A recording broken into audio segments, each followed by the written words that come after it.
Hi guys, and welcome to my channel, and I'm glad you're here to hang out with me as we do, this is another thrift flip actually.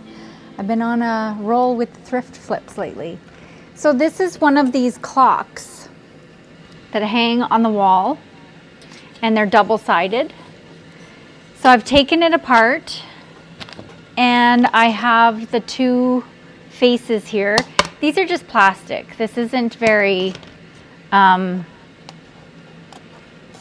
not ceramic or glass or anything like that. There are glass faces that go on top, but these are just plastic, and I don't like how this looks.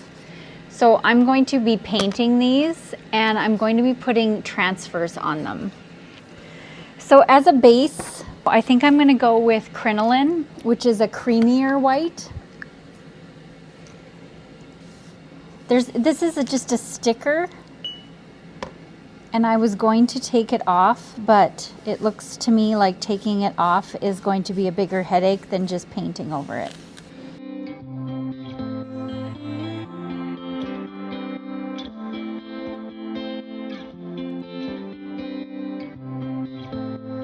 Let's get that second coat. And I'm not going to water this down yet. I'll probably water down a third coat just to get a super smooth application, because the paint is so thick.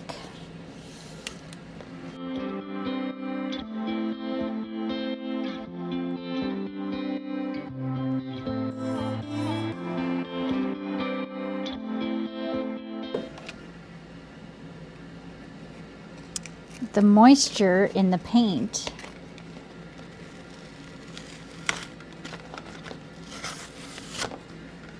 has made that kind of unstable, so it looks like I will be pulling these out.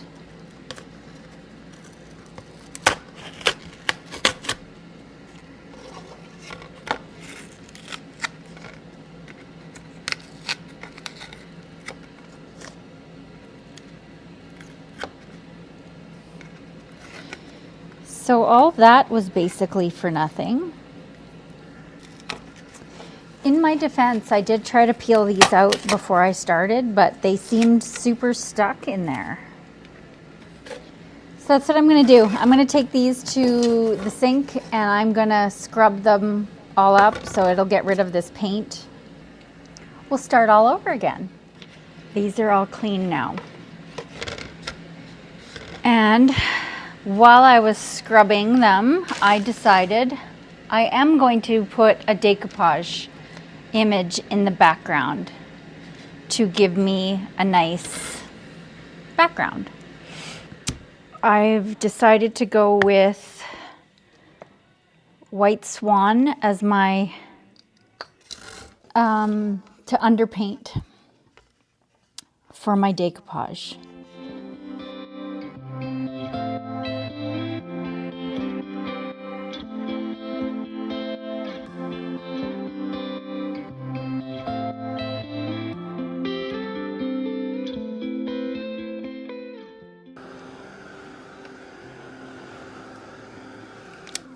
So I just thought of something that I actually am probably going to pull the decoupage paper up on this inside lip. So now I have to paint that.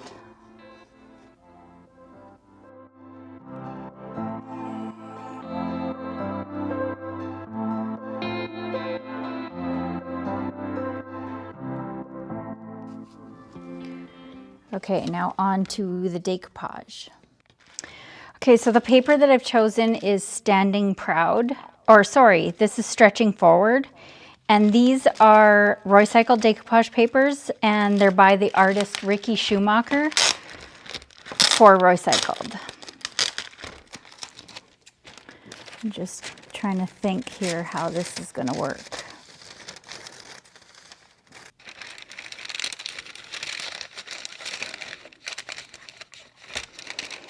I'm just going to go around and kind of score. I've never done something like this. I really need to change the name of my channel to First Time Crafting, because There's so much that I do on here that I personally have never even done, but like I've decoupaged a ton. But it seems like I'm always doing a certain kind of a project for the first time. So I don't really know what's going to work until I'm doing it.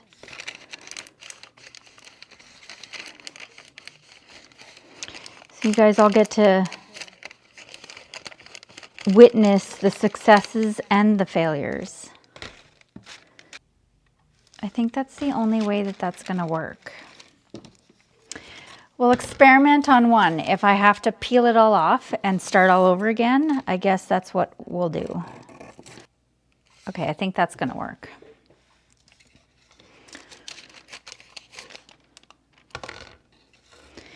Just going to go with that.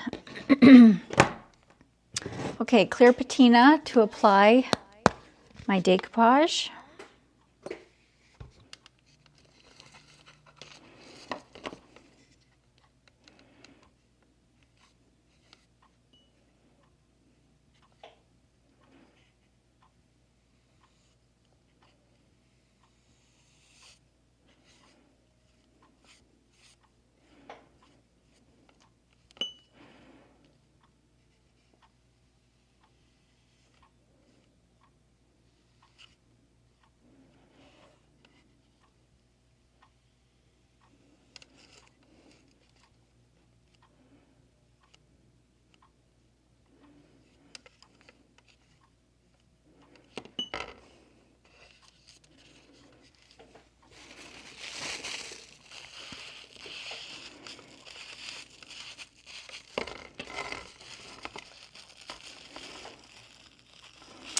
Why did you go in there all wrinkly?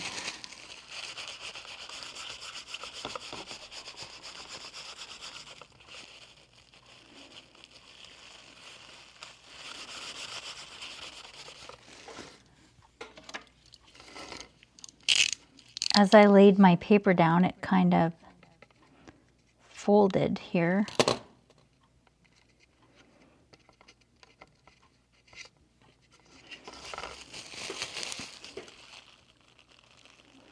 There we go.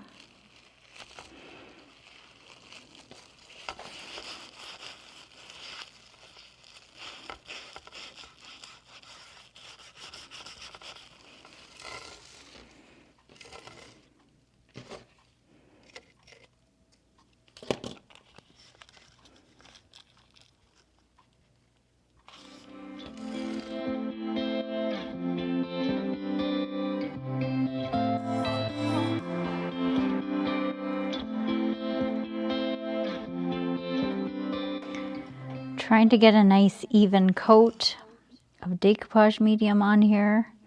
I'm trying not to get it too close or too much on this edge.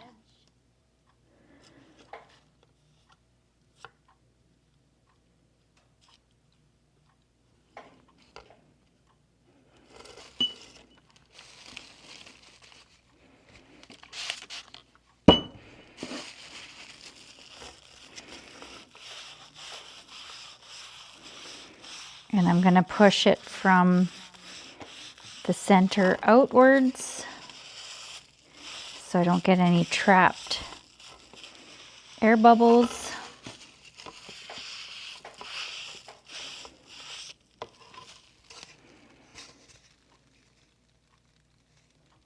Okay, I think that looks kind of cute.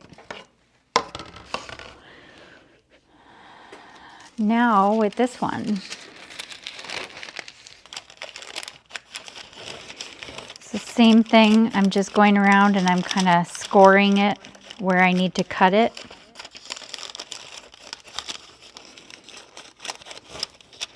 You want to make sure that your paper's not moving,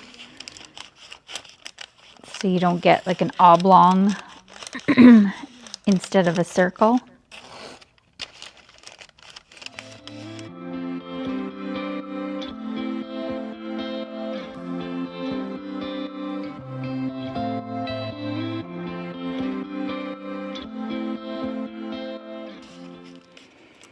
Okay, so I'm going to spritz this as I go.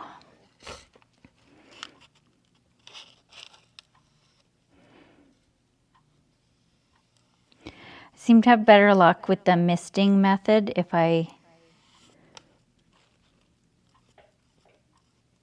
spritz it kind of as I go instead of beforehand, because then I'm just dealing with this wet, wrinkly paper that doesn't want to cooperate where I want to put it.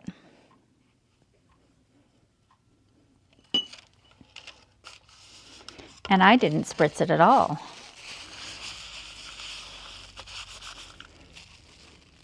Totally forgot as I'm talking about it. What in the world?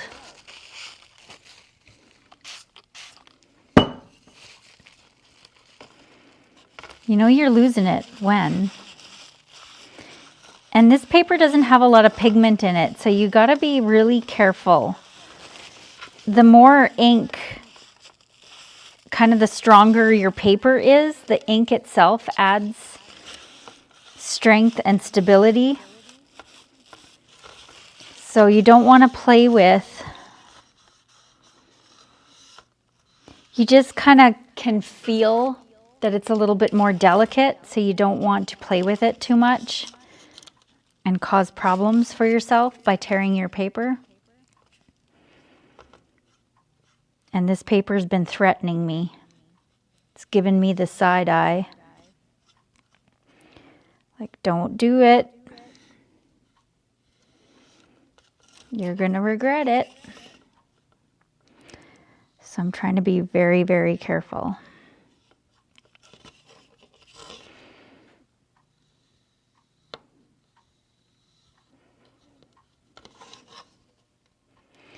Make sure I didn't miss any spots.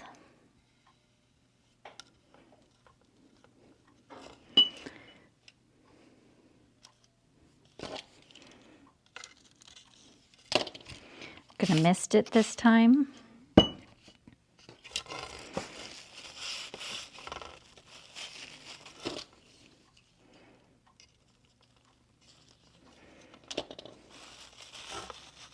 Oh heavens.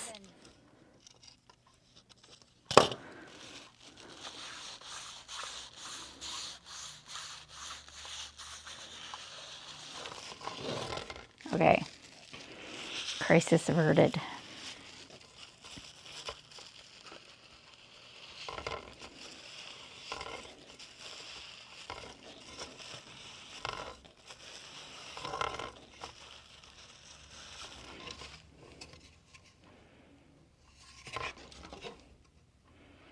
I think that looks really pretty as a background. So now I'm going to put the second coat.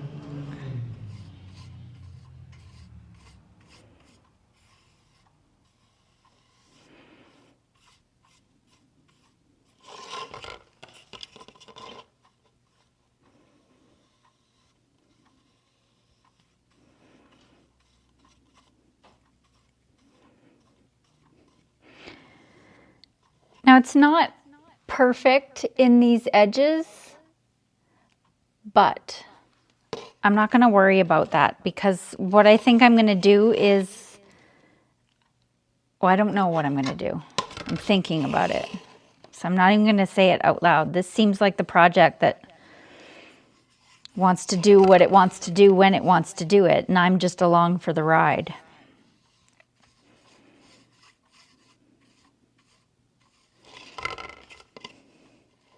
But I did manage to cut it pretty good, so it's not this crazy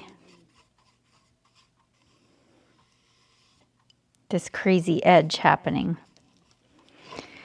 But what I am going to do is in those, actually I can use this brush. Just like when you put decoupage paper on pegboard, if you've watched my video about that, this is kind of a bigger hole, so I'm just gonna give it a little poke.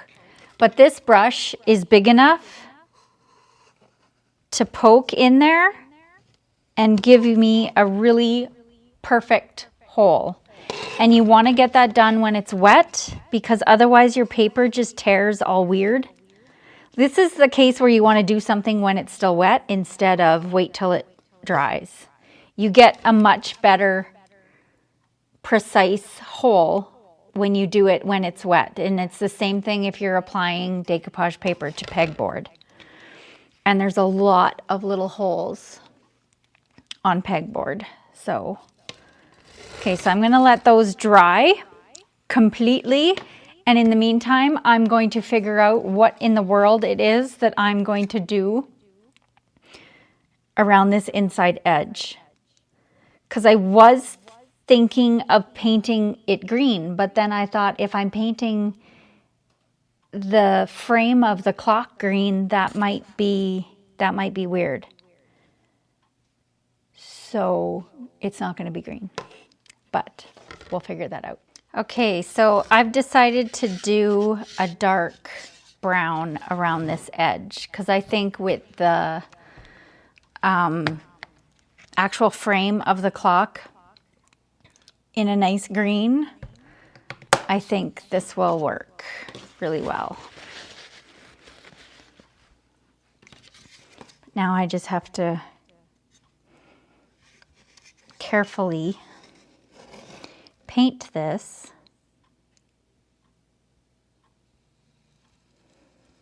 without getting paint all over my decoupage paper.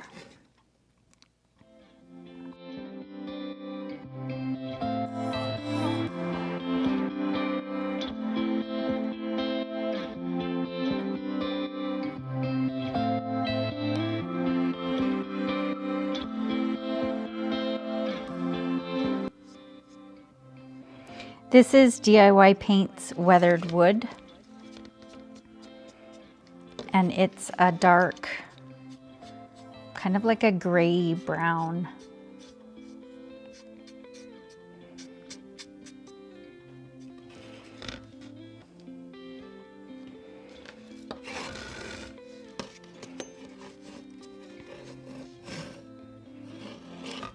I think that makes the paper kind of pop more. See, now again, remember when I didn't paint this edge and then I thought, no, I'm gonna paint this edge, and now it would have been a lot better if I hadn't painted this edge white.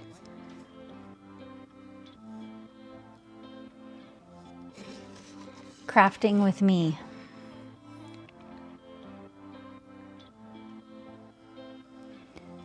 When your brain doesn't cooperate.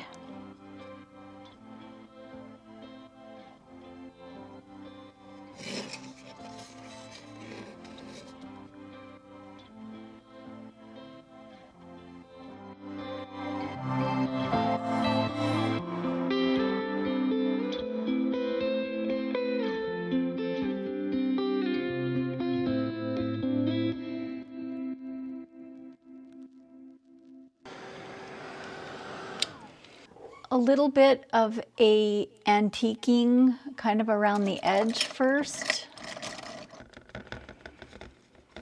just to kind of help tie that in. And I would normally do this with Dark and Decrepit, but I'm using the same color that I used to do this outside edge.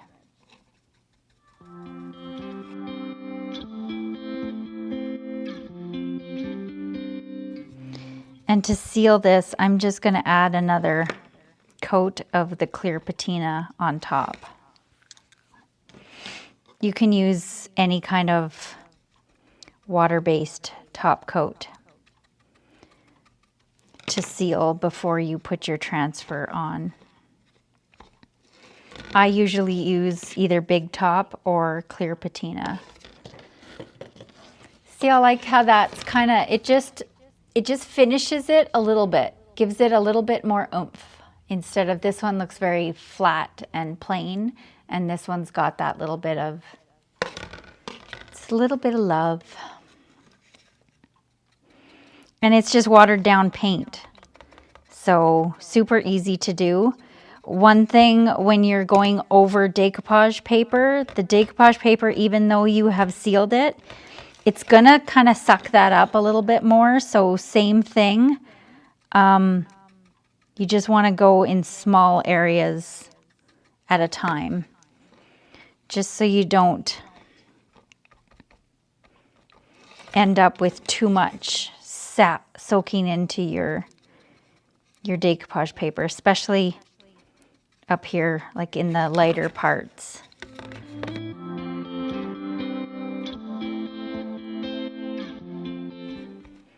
So you can do this with any water-based paint. If you work in small sections, you can pretty much use any product to do this with. I'm specifically using the same paint that I used on the edge just so that the color ties in, so it doesn't look different. Okay, I'm going to give that a quick dry again, and then I'm going to go over the whole thing with another coat of the clear patina to seal it all up so I can put the transfers on.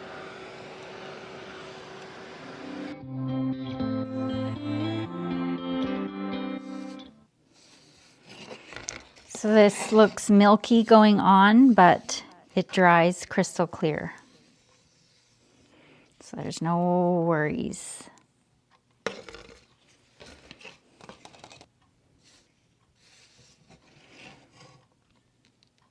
There we go. Looks messy, but it will work. Okay, so now these have to dry. I'm going to wash my brushes and then we will be good to go for some transfers. Transfer time. So I wanted to go with these super cute little bunnies. There's 2 of these bunnies. This is the Whispering Willow transfer by IOD. And the artwork is done by Lexi Grenzer. That is going to work. The bunny's nose is right on there, and I am not going to be loving that. So we'll put him to the side just a little bit. And I'm just, same thing, I just scored that. So now I'm going to cut.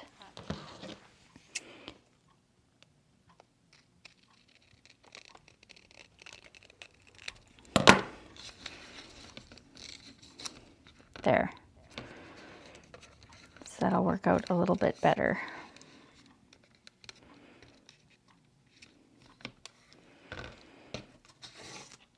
And this guy,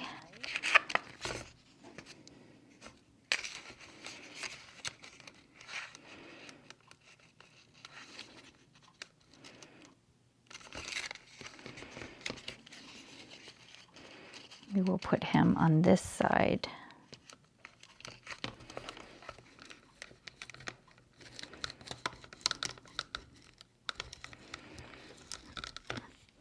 So you want to go in and do that before you take the backing paper off, because once you take the backing paper off, your transfer is going to stick. And I don't want the transfer to come up on this part. I decided that. So that guy can go there, this guy can go here, but I want to have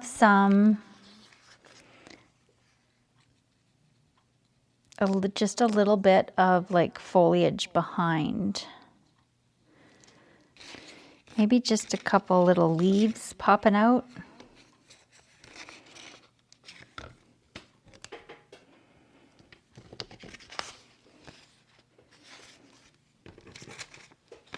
I think so.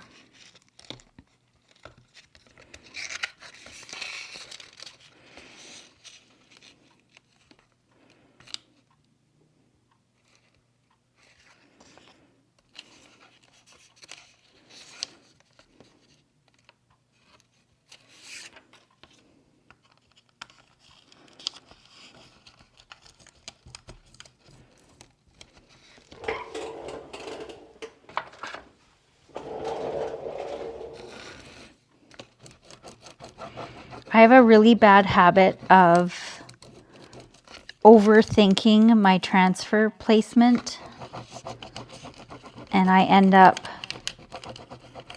dwelling on where I'm going to put what. So I started to just go with it. First instinct, just push it down, get it on there. Okay, Mr. Bunny, it's your turn. So now I'm going to take the backing paper off.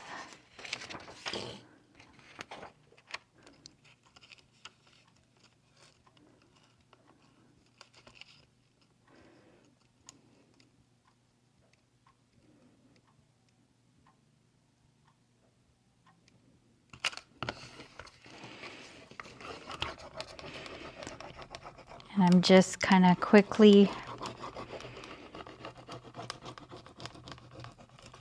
going over the whole image. And then I'll start. I trimmed these ones really close to the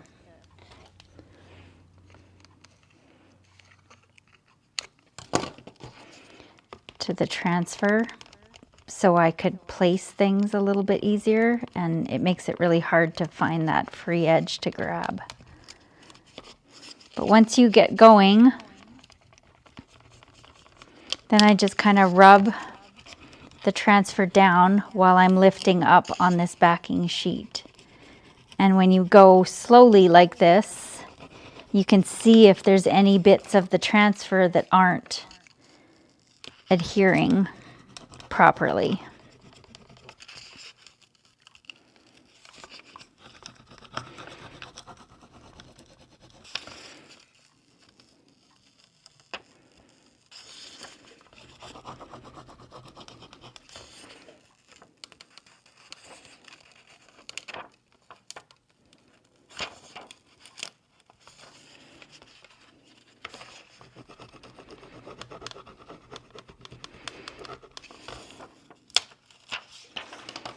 There we go.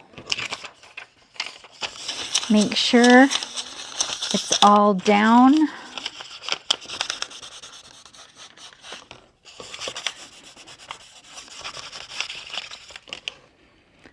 Oh, he's so cute. So my new clocks aren't going to have any numbers. I was going to go along and put numbers back on them, but I thought, what's the point?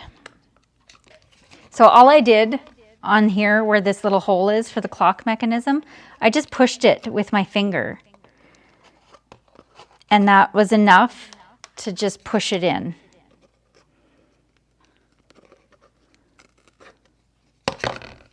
Good to go.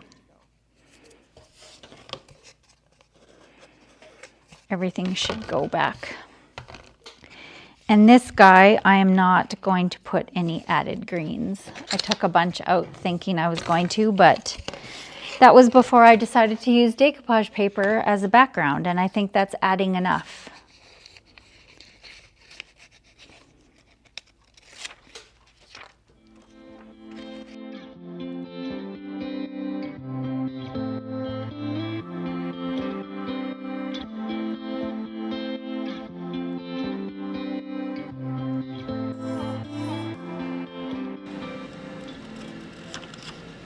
There we go.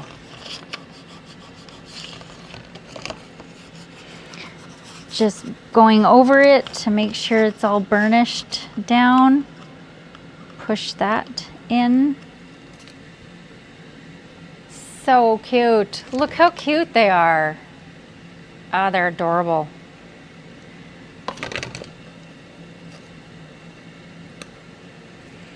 Perfect for spring. Okay, so that is all I'm going to be able to tackle for today. I haven't cleaned this part of it yet, so I have to go through and clean this. And so much of this seems to be that it's been glued. Like this has been glued on, and it's weird. And there's, like I said, the things were glued in here, which just looks like hot glue or some kind of goo. So I'm going to clean that all up. So I'll get this all cleaned up and give it a little scuff sand. And then it will be ready for paint. Okay, so we will be back tomorrow to do this part, and then we'll get it all together. I'm back. So I decided that I was going to put the numbers, I think. So I'm going to plan out putting numbers on my clock, and how I'm going to do that is I've got a thin mount here with the grid lines and the circles. And underneath, I have a circle drawn out that is exactly the size of the inside. So basically, I'm making my template here. But what I have to do is, I need to hold this so it doesn't move.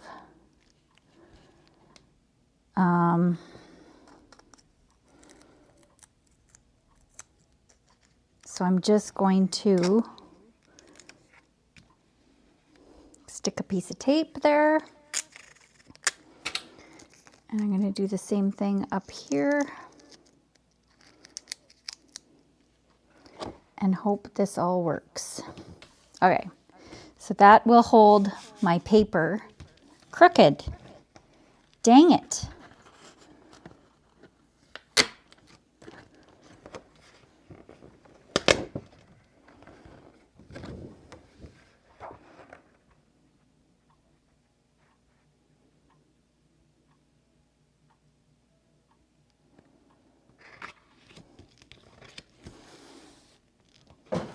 There we go. And I'm going to just take this Sharpie and trace around this circle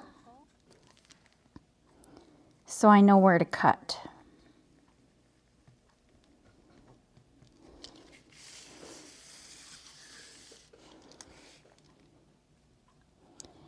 And you can cut these thin mounts apart. They are handy to have in a bunch of different sizes. Am I going to need a 7-inch circle again? Probably not, but you never know. You never ever know. Okay, so that should, yes.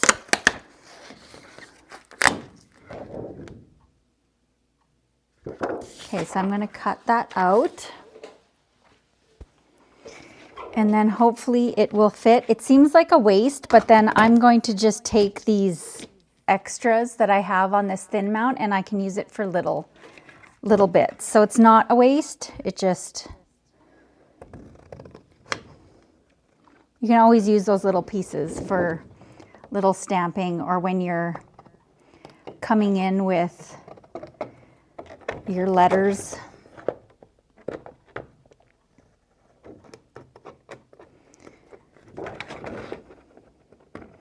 So these thin mounts are thick enough to be stable enough to use for your stamps, but you can easily just cut them with scissors, which is awesome.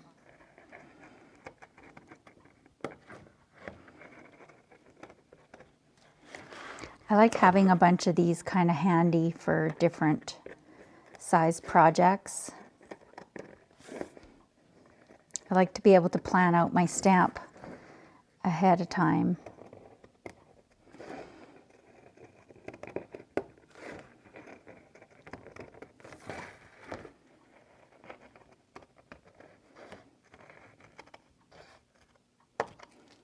There we go.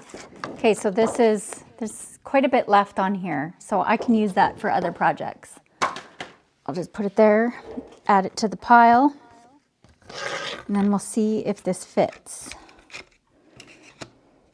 Still just a smidgen big, but it might work with the stamps on there. That'll lift it a bit. I think we're good.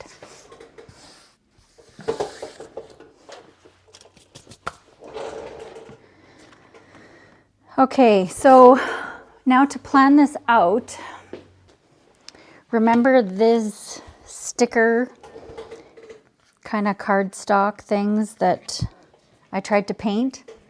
Well, I went and washed it off so I knew where to put my little marks perfectly. And I'm going to line up my stamps on there. And I'm planning on using the letterpress stamp because it has all of these numbers in these different fonts.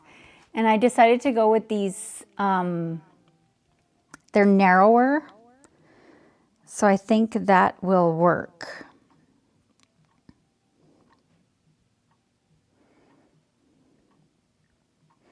So I'm actually going to line this all up right on here, face down. So then I can go along with my thin mount and just pick it up.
There's so many ones.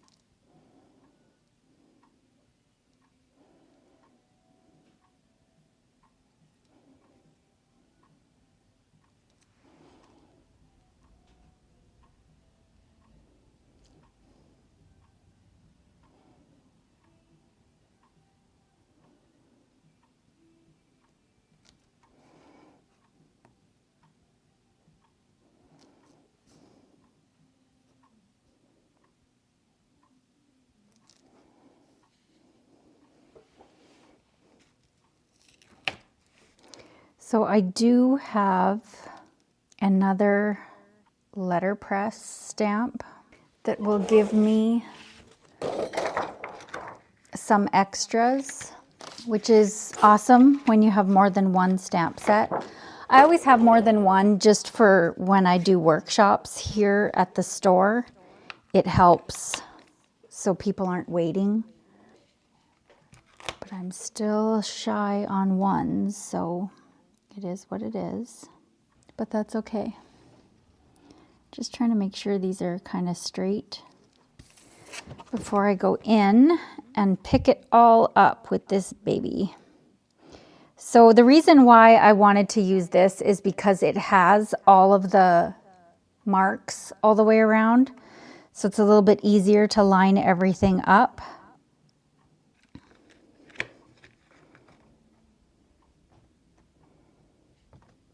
Okay.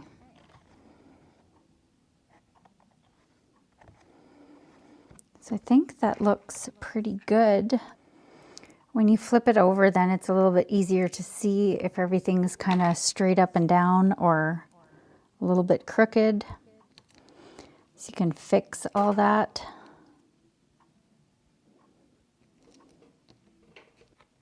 Okay. Let's see how that is going to look on here.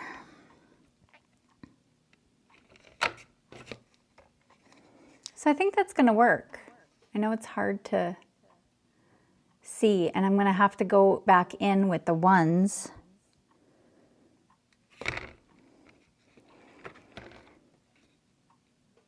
But let's give it a go.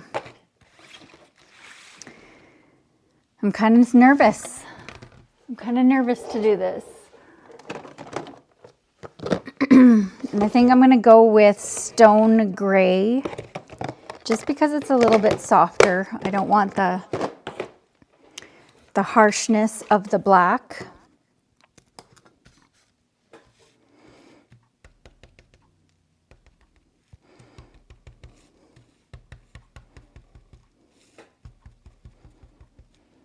I'm just lightly dabbing the ink on the stamp. You want to make sure you have full coverage, but you don't want to push so hard that you end up with ink all smushed all around it. Just going to make sure I don't have a mess.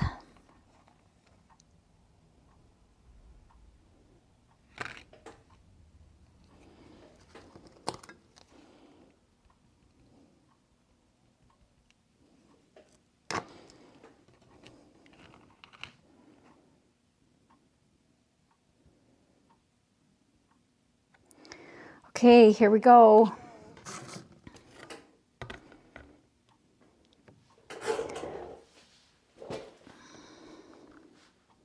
So this has a little notch here and here to line things up. It was there. I'm assuming for their manufacturing, they decided that was a good idea. Oh, don't move. Come on.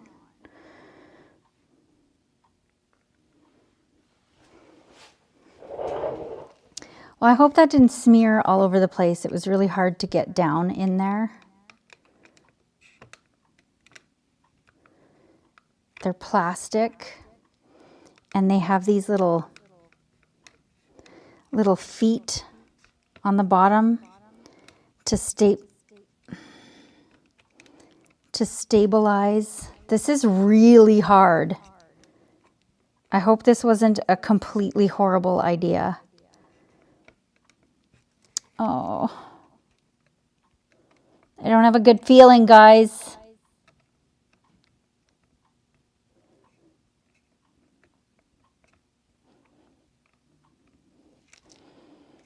I feel like this has totally shifted around on me.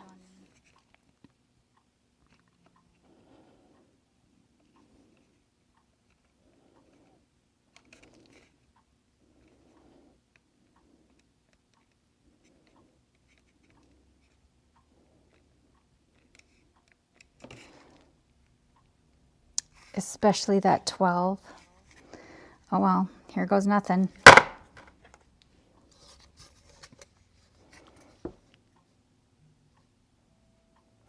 Well, that looks awful.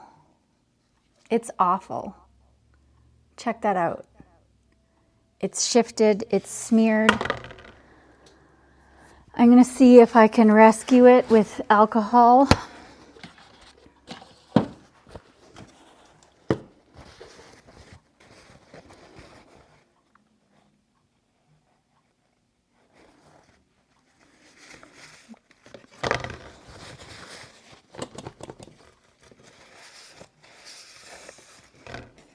Don't like putting alcohol over transfers, but quick swipe and it's off.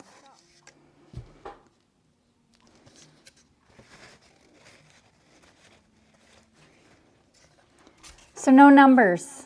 I tried, and I don't like how it turns out.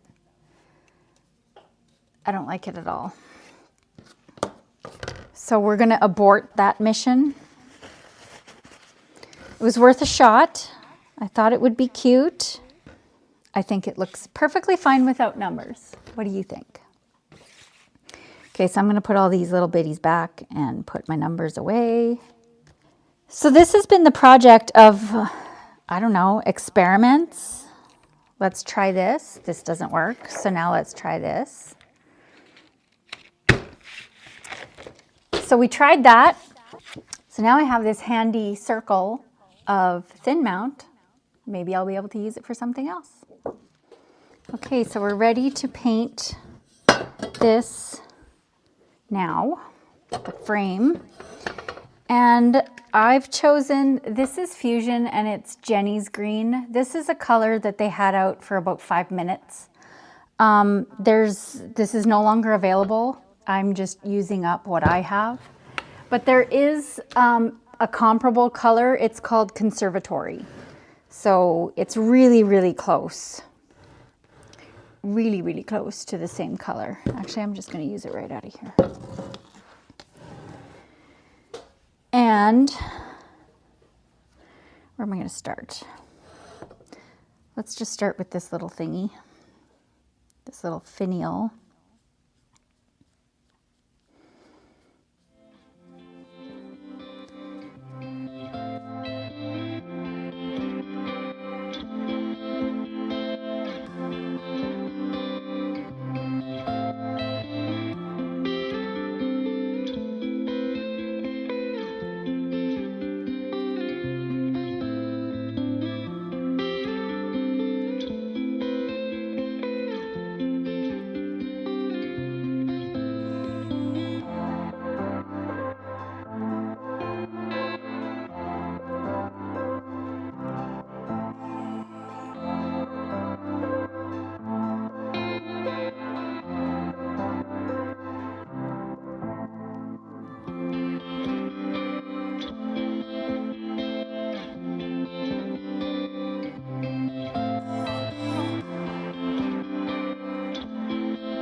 Okay, it's dry.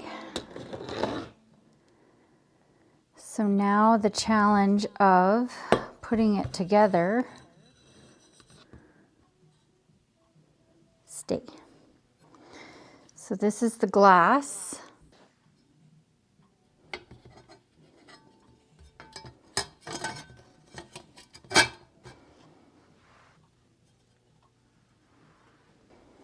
All right.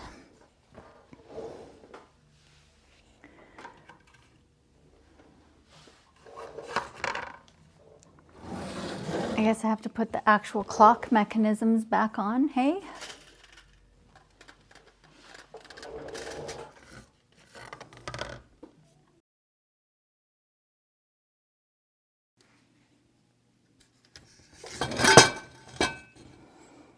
This has got to be the most awkward thing.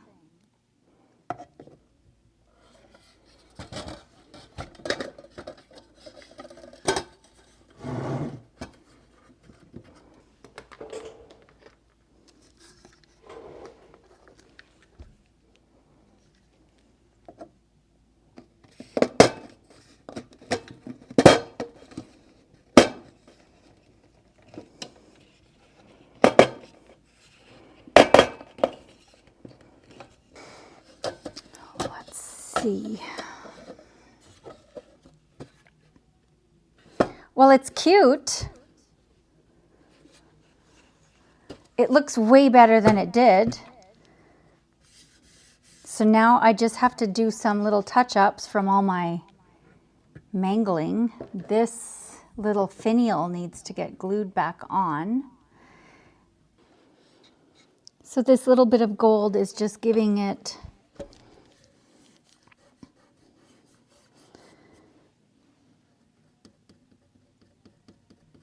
got a little bit too much right there. It's not really noticeable, but it just gives that little bit of oomph.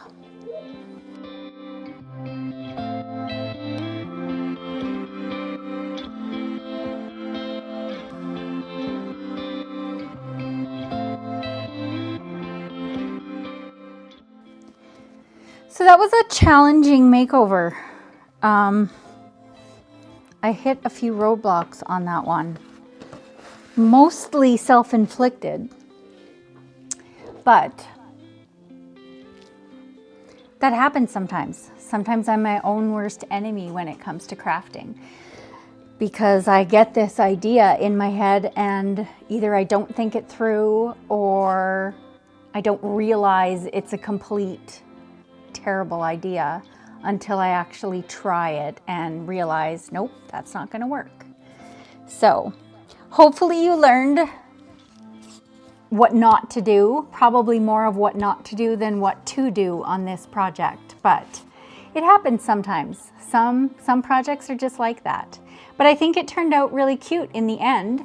This is a really sweet spring cottagey kind of little clock. It's different for sure, and I think it would look really sweet somewhere.